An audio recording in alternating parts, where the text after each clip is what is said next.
what you provide inside that home. Being a man is what you make it. You can't always live up to expectations. You try to please everybody while you struggle, so you fake it and end up out of balance, compromising situations. As a good man, do what he should, man. Give everything he has and do everything he could, man. You might find you. What's up? What's up? It's your boy RJ, the quarterback. Not your best quarterback, but your favorite quarterback. Man, welcome to the second episode of Conversations with a Quarterback. I hope you enjoyed the last session as we talked about life and how life affects us and those around us. But this morning I woke up thinking about leadership. I'm going to say a couple names that you may or may not know. Joe Partridge, Lewis Allen,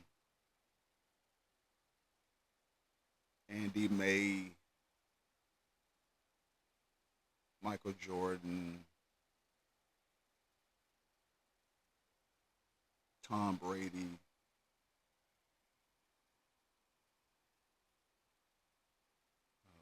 let's see. I'm gonna throw Lionel Messi in there. Um, uh, Robert Alfonso Jones.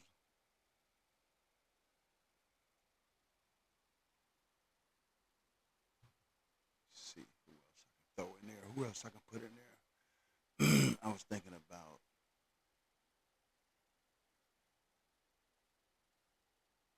you know, a few more. I'm thinking about. As I go through, I'll call them out. Man, I was thinking um, some old hotel GMs. I was thinking about leadership, and I listened to this podcast that actually talks about leadership. And one of the questions they always ask is it harder leading at home or leading at work? I'll answer that question later. But this morning, I want to talk to you about leadership. Um, Again, like life, leadership can be defined in a lot of different ways. Leadership can be defined in a lot of different terms and who you deem to be a leader and what is a leader. Even the Bible discusses what people look for in leaders and who people call leaders. As you recall in maybe First or Second Samuel, when um, they didn't have kings anymore and they wanted a leader, and they wanted to pick Saul. And the reason why they picked Saul was because he was big and tall like the rest of the kingdoms around them. So they wanted a tall and stocky and big looking leader. Well, evidently we know how that goes, right?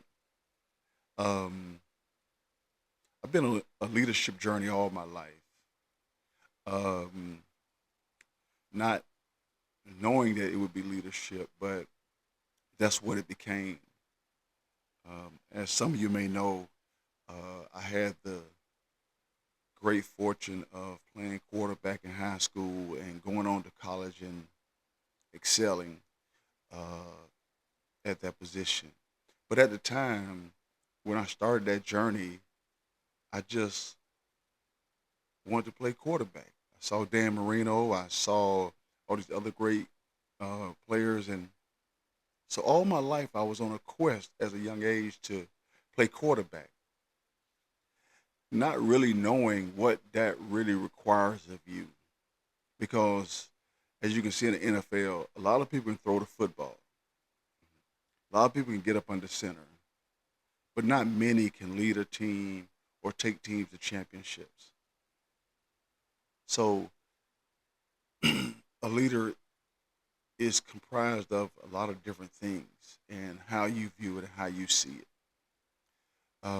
As we look at the world right now, the political spectrum, I don't want to get too political. What I do believe is that we all should be treated fairly. The Constitution says we all have inalienable rights, that all men were created equal. And if leaders could see that, I think our world would be a better place. So, but I won't delve into that.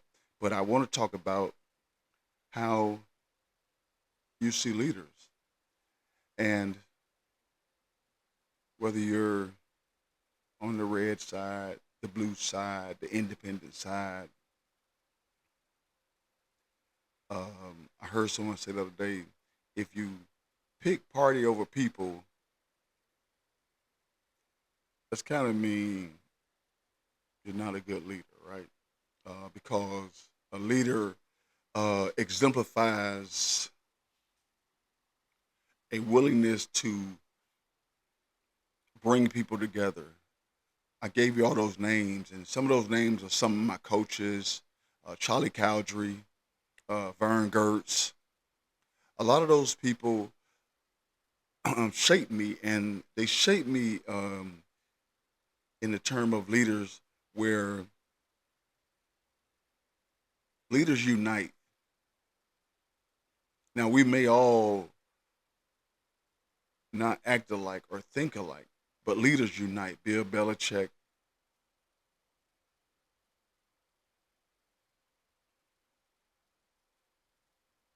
um, Gandhi, Martin Luther King, Malcolm X. I told you later on I'll be shooting names out and throwing names out to you about leaders. Um, so leaders unite. Leaders bring people together. Leaders um, give people a common cause. Leaders give value to people. Leaders also see the flaws, the faults in people, but are able to guide that and to mend that to make it come together that they fall into whatever the plan is.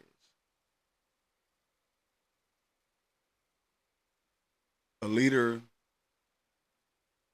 spends a lot of lonely nights because probably one of the toughest things you can do as a leader is in your job to have to terminate someone. In your home as a leader, one of the toughest things you have to do is put your child under punishment, have a hard conversation with your spouse. In your friendships, you have to have hard conversations and be honest with friends. And sometimes nobody wants to be that guy. I don't want to be that guy in the room. I don't want to be that guy. And so sometimes leaders are alone. Sometimes leaders find themselves questioning their very own leadership. There's an old saying, heavy is the head that wears the crown, meaning that putting this on requires more, requires something that others may not want to give or don't have to give.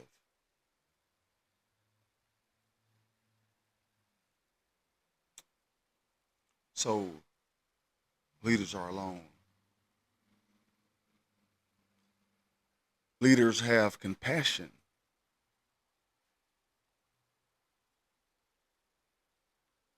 They must understand that things are going to happen. Life is going to happen. In a perfect world at work, you want everybody to be to work. You want everyone to be on time. You want everybody to do their jobs. But unfortunately, that's not going to happen. It's not going to happen. You're going to have people who don't show up, who don't do their job, who you have to counsel. At home, you may have children you have to discipline, have conversations with, deal with on a level that you never thought you would have to deal with. So those days when you're a leader and things are going well, yeah, yeah, good days to be leaders. But when those days that you look for the help and you realize that you are the help, that no one is coming to save you, it's your job to do the saving.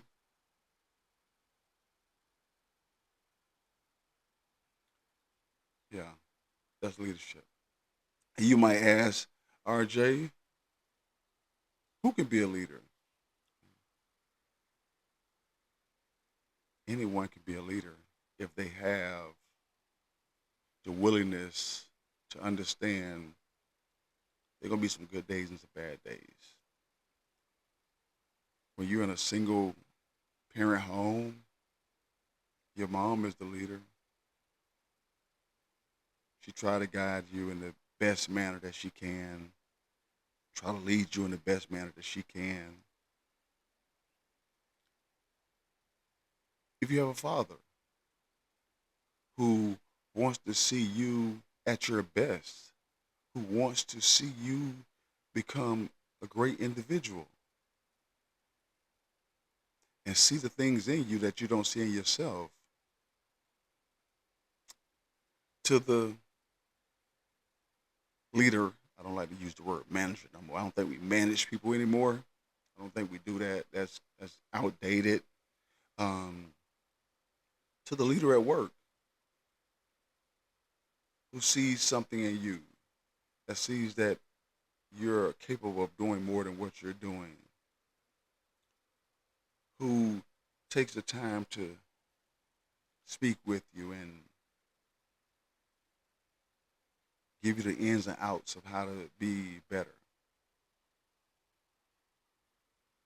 So all those coaches out there who really love what they do, um, and I was so fortunate to play at Scott Park, where I really had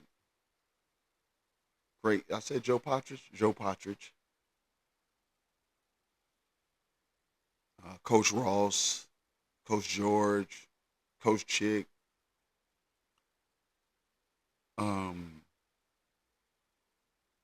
Coaches that really, I know it's about winning, but really want to see you be better as a person, right? That's the coach's job. He's the leader. Who's the leader?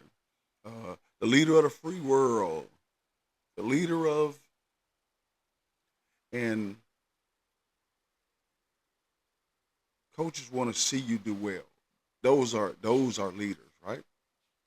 Leaders are not perfect. Some may argue that we're in a situation now where the leader is not leading, right? But again, because you lead and because you have a lot at stake, a lot of people depending on you, whether it be one or 20, leadership takes resolve. And you're never going to get it right as a leader, but you still have to push forward, push forward. And as I said earlier, you're not perfect. And if you find yourself wanting to lead, look at someone who you think is leading the way you think things should go. Don't talk about the bad leaders. Just remember the bad qualities when it's your turn. Remember what you thought was not right or could have been done different. Because if leaders spend too much time judging and too much time nitpicking, they're never able to lead. Another thing about a leader is they have to be great followers. At some point in your life,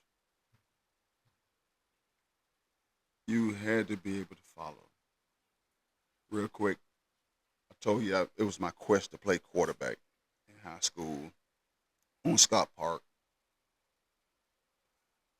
But honestly and candidly, that park was so talented that every time I went to play quarterback,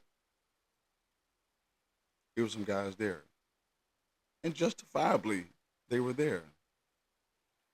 And because I was an athlete, which means that I didn't care where you put me, I played, I took other positions and I didn't just play the position, I excelled at the position. I accepted the fact that that was the quarterback, that was the leader. So if you want to be a good leader, ask yourself, are you a good follower? I told my son this the other day. He plays quarterback, and I really have a problem with that because I just hope he has the emotional wherewithal to move through when things get bad. Because when you're a leader, things get bad.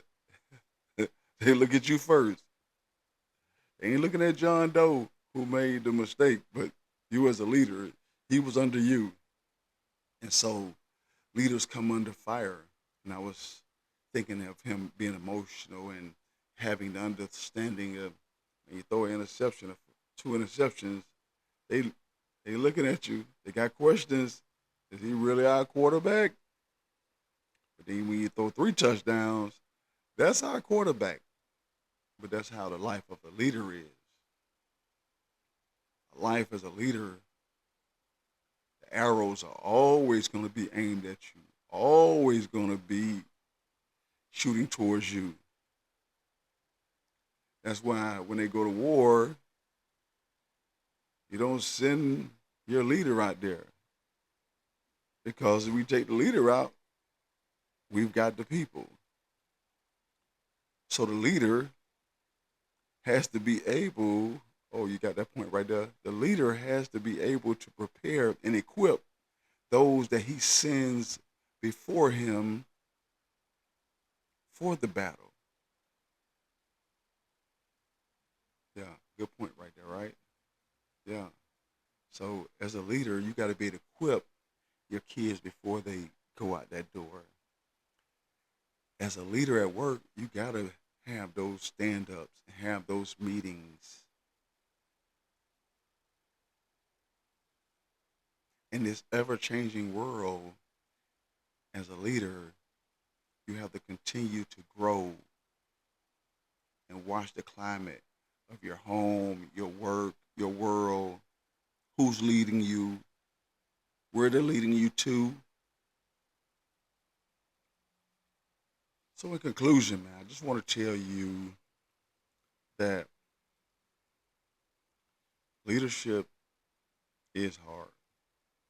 Leadership sometimes is unfair. But oh, when you do it right, oh, when you do it right, when you lead at home, when you lead at work, when you lead your friends, when you lead people that come to you that for some reason they say God sent me to you, or you give a word, or you give a word of encouragement, or you give some practical advice, or you're pouring into people. Oh, that's leadership. Just know that sometimes as a leader, you're not going to be accepted. You're not going to get all the applause that you want. I think the great T.I. once said, if you live for the applause, you'll die by the booze. So if you desire to walk this walk of leadership, it's going to require everything you have. Because in the end, you can be called Bill Belichick. You can be called Michael Jordan. You can be called Lionel Messi. You can be called Joe Partridge. You can be called Charlie Cowdrey.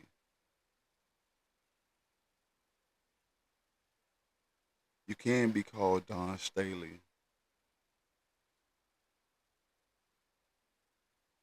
but the question is, are you willing to make that sacrifice? It's your boy RJ, the quarterback. Until next time, as my friend Gary Chambers say, do good, seek justice, and help others.